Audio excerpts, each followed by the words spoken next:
రామాపురంలో కృష్ణయ్య అనే ఒక యువకుడు ఉండేవాడు. అతడు చాలా తెలివైనవాడే కానీ చాలా అత్యాసపరుడు.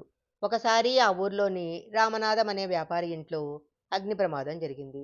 ఇంట్లో ఎవరూ లేకపోవడంతో ప్రాణ నష్టం తప్పినా లోపలున్న విలువైన వస్తువులన్నీ అగ్గిపాలవుతున్నాయి. అప్పుడే ఇంటికొచ్చిన రామనాథము పూజా గదిలో వ్యాపారానికి కావలసిన డబ్బు 4,00,000 పెట్టాను అంటూ తల బాదుకుంటున్నాడు. ఇంతలో అక్కడికి వచ్చిన కృష్ణయ్య, మీ ఇంట్లోని డబ్బు భద్రంగా నేను తెచ్చిస్తాను.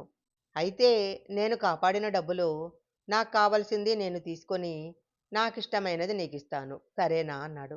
రామనాథం సరే అన్నాడు. కృష్ణయ్య చెప్పినట్లే డబ్బు మూట తెచ్చాడు. రామనాథం దాన్ని తీసుకోబోతుండగా కృష్ణయ్య అతనికి 100 రూపాయలు ఇచ్చి మిగతా మూటను భుజాన వేసుకొని వెళ్ళబోయాడు.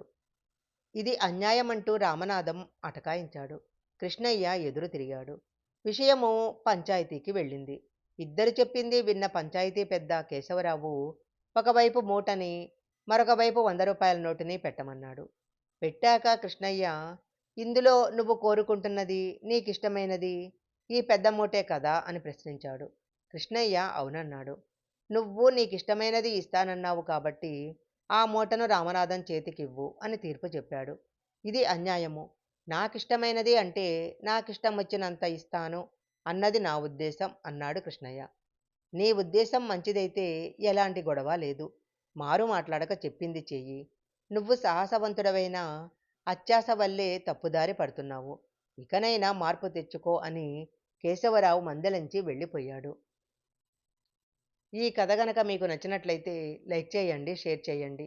ఇలాంటి మరిన్ని కథల కోసం మా ఛానల్ సబ్స్క్రైబ్ చేసుకోండి.